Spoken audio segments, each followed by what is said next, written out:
This is Sailing's weekly highlights show, The World on Water, May 2nd, 2025. These are videos released in the past 7 days. The World on Water has uploaded every week since 2010. The Peters and May Round Antigua Race 2025 is the perfect way for any team to tune up for Antigua Sailing Week.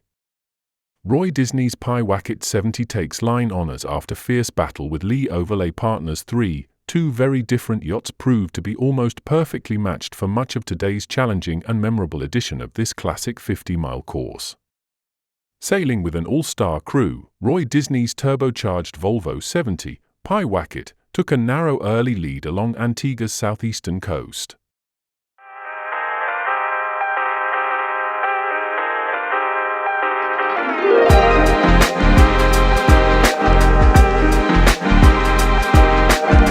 We sailed around the island today, which was awesome. We had a little match race with the Pyewacket Volvo 70, which went really well. It's a Volvo 70 that's been turbocharged. We've been racing it probably close to 10 years now. There was a nice start in nice conditions. It was an opportunity for us to go through every sail we had and frankly every condition there could be out there today. So we got all the way around the island in company with them and then had quite a big squall that came through, and they picked their way through it quite a bit better than we did. Had a couple of puffs in the squall line where we were doing 20, which was nice. And then when we turned the corner, it was 12 knots upwind all the way in. The best part about today, I think we had a really nice code 0 reach around the north side of the island, which was great.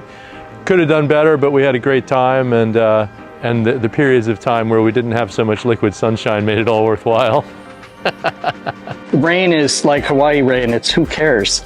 You get wet, but you don't care. Looking forward to a great week in Antigua. So nice sunshine, warm people, great restaurants. This is definitely a destination for people for yacht racing. Nice big round of applause for CSA winners, Pyewacket.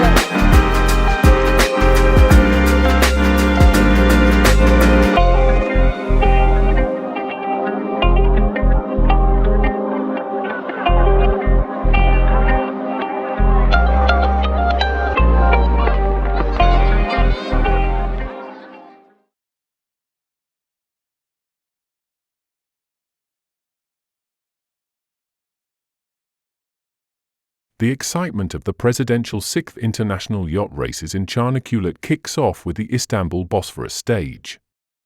Starting on April 23rd in Istanbul, the race will set the stage for the thrilling Çanakkale leg. Held under the auspices of the Presidency of Turkey, with contributions from the Ministry of Culture and Tourism, the Ministry of Youth and Sports, the Çanakkale Wars Gallipoli Historical Site Presidency, Çanakkale Governorship, and the Turkish Tourism Agency, the event is organized by the Istanbul Offshore Yacht Racing Club and sponsored by DHL Express.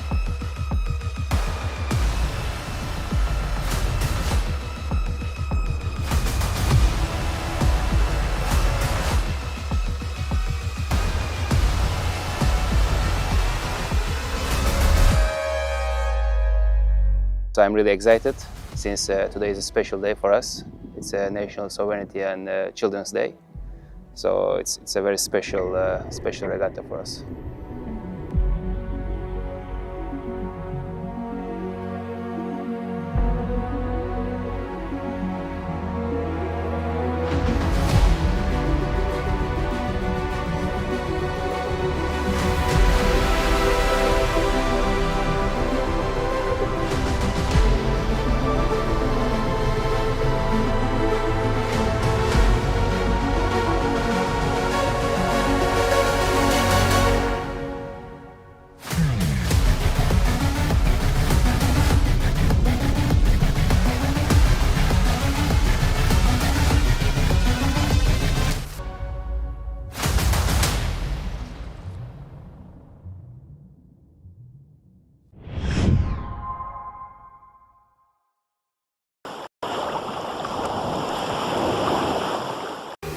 It is the 60th anniversary of this prestigious event in sailing, the granddaddy of match racing regattas.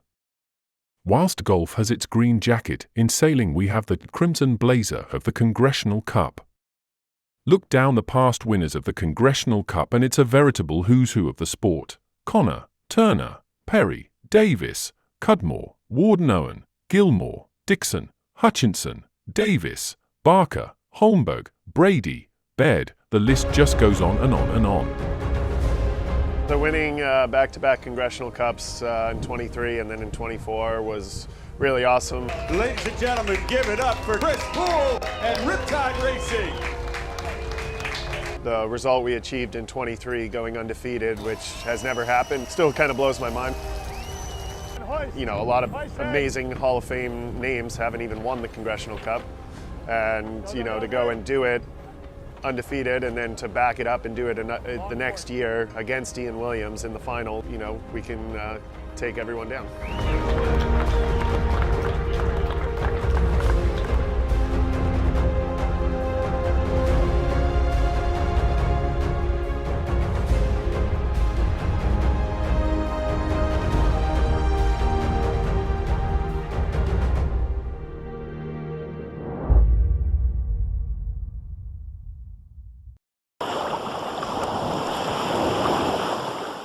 The McIntyre Mini Globe Race 2025 is rewriting sailing history. 15 solo sailors are racing identical 19-foot plywood boats, Alma Globe 580s, around the world, and Leg 2 from Panama to Fiji has become an epic 7,300-mile battle against the Pacific's fury.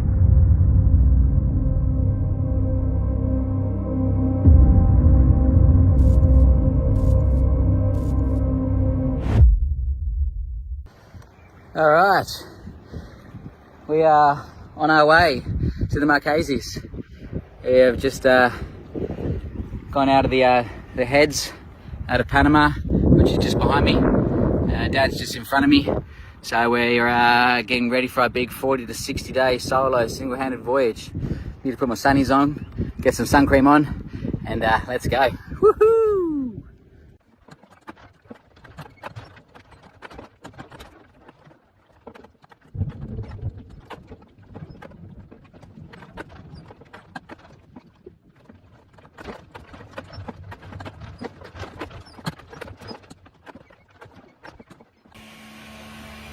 Alright, let's spoil ourselves on this trip with a fan. Best ever. It's a bit noisy, but it's good. Not only that, I've got some ice. There's my butter. How good is that? That's going to last hopefully a few days. It's a pretty good little bucket this. Bring it on. Hello everybody and welcome on board the Pacific Crossing. Day number 5 or 6, no, 6 or 7, can't remember. Laundry day today, so thought I'd take the opportunity. The sun's sort of finally come out. It's been very overcast, thunderstorms, lots of rain, so it's been even difficult to charge the batteries. I thought I'd take advantage of it and do some laundry. So we've got a little bucket.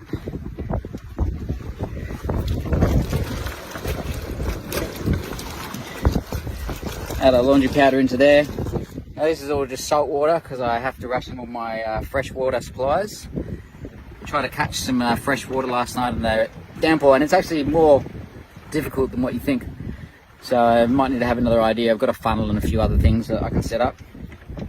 So I got to rinse it a few times in the bucket, but I thought instead of doing that, I've got my I think this is for descaling fish. Alright, I'm just going to throw it straight out the back, like I did on my cutlery with one of the other videos, and we're just going to tow it behind us. And there she goes. Leave that out for a couple of minutes. Then I'm going to hang them up and just give them a really quick light spray with some fresh water, and it should be all nice and clean. And then, all right, today is splicing day. Got some splicing stuff down here. All the gear, no idea. So wish me luck.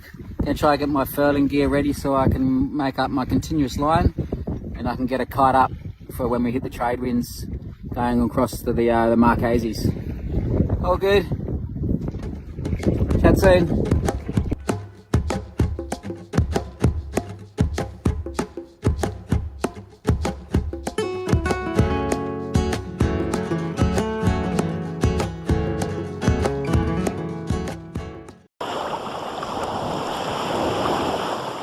Olympic gold medalist Lily Zhu is a shining symbol of perseverance and courage.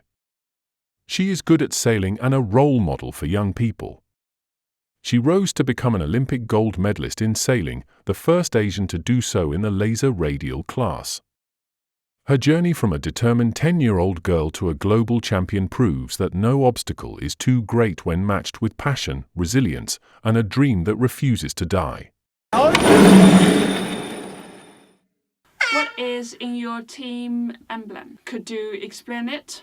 It's a dragon, and dragon means lucky in China. I know dragon probably means evil in the Western world, but it means a very good fortune in China.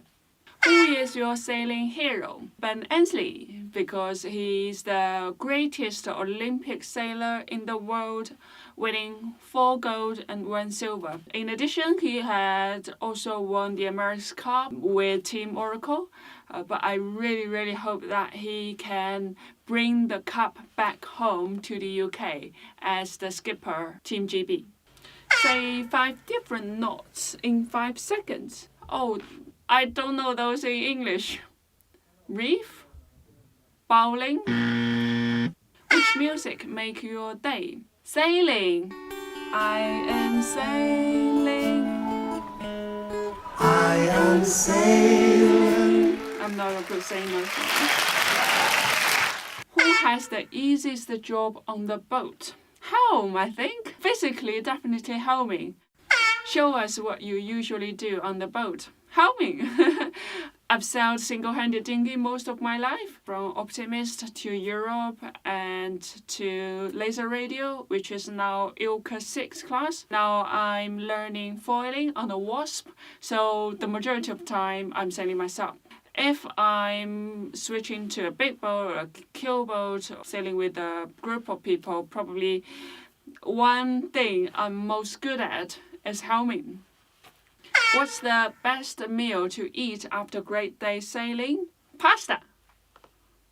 Apart from sailing, what is your favorite sport?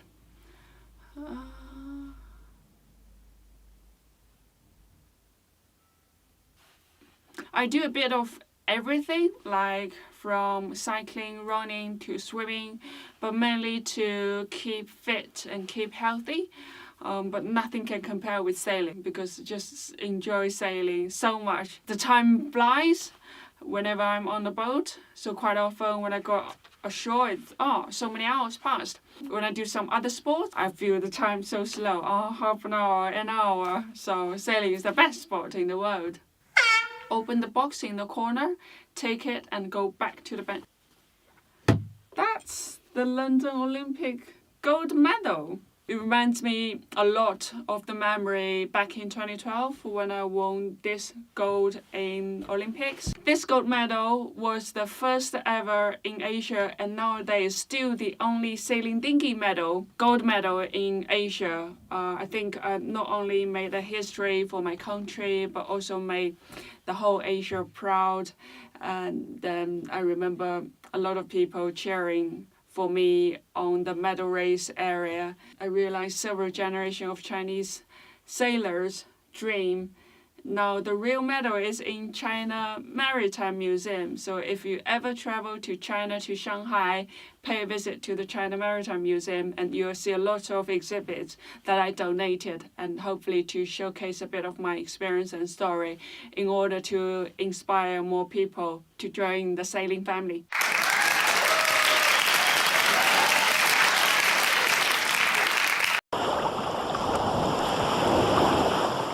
It's the Jules Verne, Episode 4, for the huge trimaran, SVR Lazatique. The final Chapter 5 attempts, thousands of miles sailed, strong emotions, and a team closer than ever. This 4th and final episode looks back at the end of our adventure around the 2024 Jules Verne Trophy. En 1993, le trophée Jules Verne a été créé.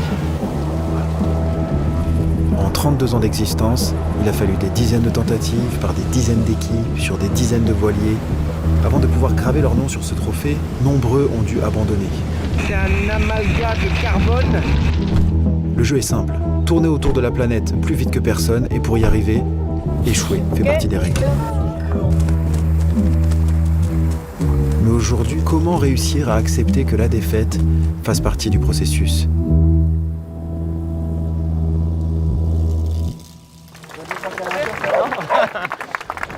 Bon bah on y va, bah maintenant on y va. Il y avait beaucoup d'envie d'aller loin, d'aller dans le sud et de se retrouver un peu dans le dur de ce qui existe chez Tour du Monde. Mais humainement, à vivre aussi, c'est quelque chose d'assez incroyable en fait. On ne sait pas, avec ce record, le bateau peut s'arrêter dans 10 heures parce que la fenêtre météo se referme, il peut faire 3 jours revenir, il peut faire 10 jours et encore revenir et repartir.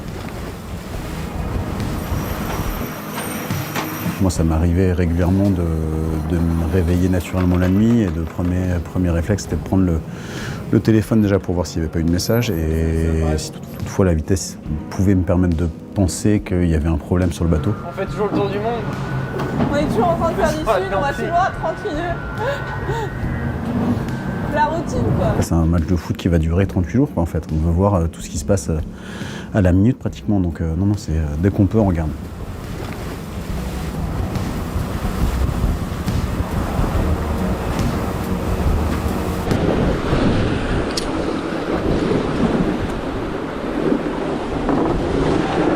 Ouais, vas-y, ouais.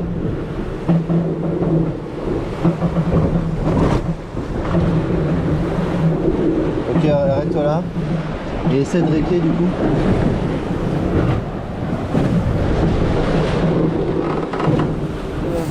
Suite à la casse du foil tribord, on rentre en Bretagne.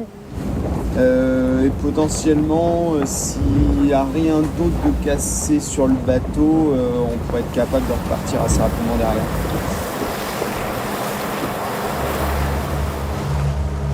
« 30 novembre 2024, première tentative, avarie de foil, abandon. 19 décembre, deuxième tentative, avarie de voile, abandon.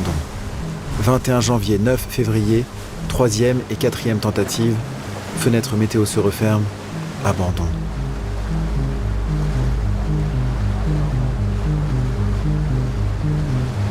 Et ça a été pendant tout l'hiver cette sensation très bizarre d'à la fois forcément déception, frustration, quelles que soient les raisons qui font qu'on fait demi-tour.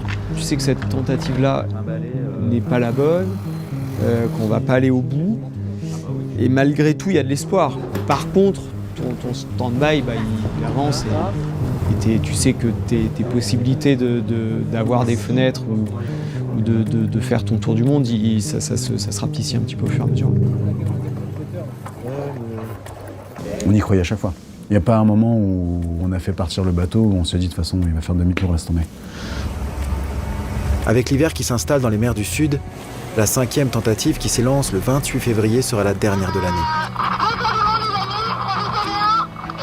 Elle pourrait être la bonne, un shoot au buzzer, avant de refermer le stand-by de l'année.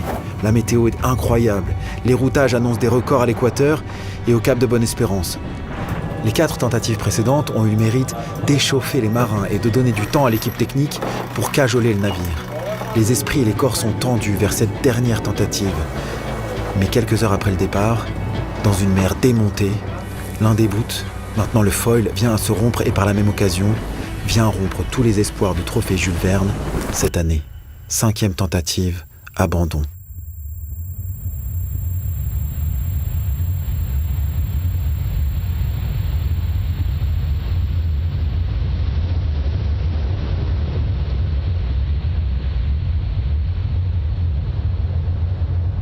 J'ai pu voir aussi toutes les tentatives qui ont été effectuées ces 30 dernières années, tous les abandons qu'il y a eu, toutes les casses qu'il y a pu avoir, toutes les fenêtres météo qui se referment. C'est la réalité d'un tour du monde en multicoque. On n'y était pas encore. Dans la tempête, il y a eu de vraies performances. Le vent qui porte, les heures où tout s'aligne, Le réglage parfait, la symbiose, la machine qui file plus vite que l'horizon.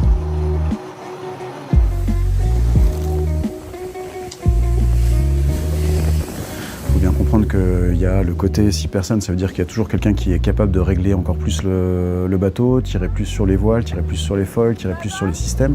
Ça a révélé des points de, peut-être pas de fragilité, mais des points sur lesquels il faut qu'on porte plus d'attention. Je crois pas que nos trimarans, ils soient... En fait, ils sont fragiles, mais je crois que dans la façon de les manier et dans la façon de les développer, on progresse et on va réussir à faire le tour du monde en mode volant. Le bilan de ces 5 tentatives, c'est aussi une remise en question à chaque échec. L'équipe technique qui, sans relâche, tente de comprendre, de fiabiliser, d'anticiper chaque problème un à un. L'équipage qui décortique les données, débrief, refait le match pour comprendre toujours plus le bateau. Trouver le réglage et les conditions qui le porteront le mieux. Avec une passion infatigable, même dans les moments les plus sombres, agile face à l'imprévu, le bateau évolue. L'équipe apprend et dans l'adversité, les liens se resserrent.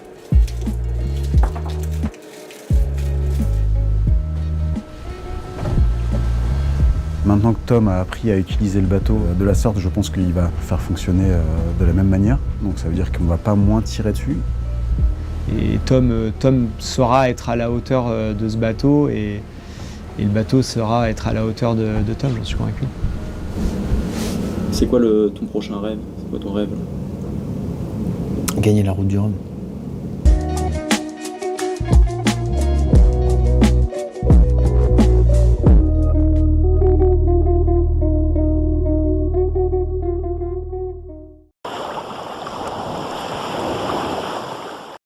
Varied conditions tested teams at Antigua Sailing Week today across a range of wind strengths, with the big boats enjoying adrenaline-pumping speeds of 20 knots in the stronger gusts.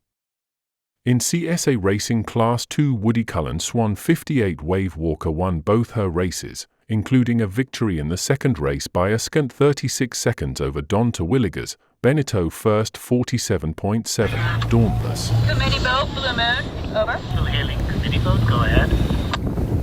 Committee boat, Blue Moon, we are checking in. We have 12 women on board.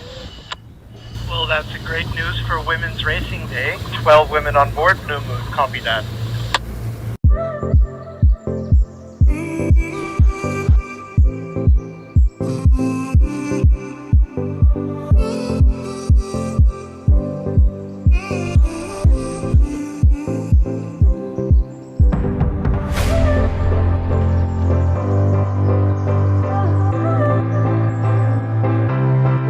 We have women from the bow to the stern, so our crew is 1/3 women.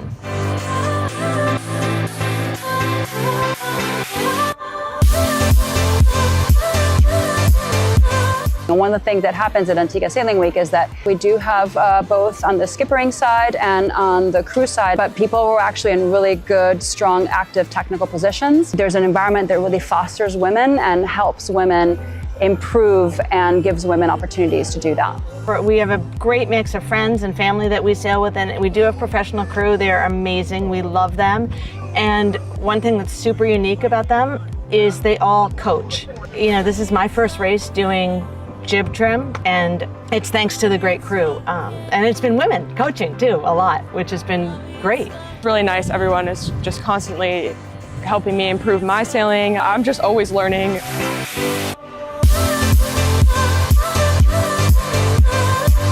Really exciting to win today, and really special to get to sail with my mom. Yeah, we just have a lot of fun together. I don't know, she's up the mast pre-start and she's killing it on the bow. So I'm super proud of her. We just have the best time, and yeah, it's just fun to be out there all together.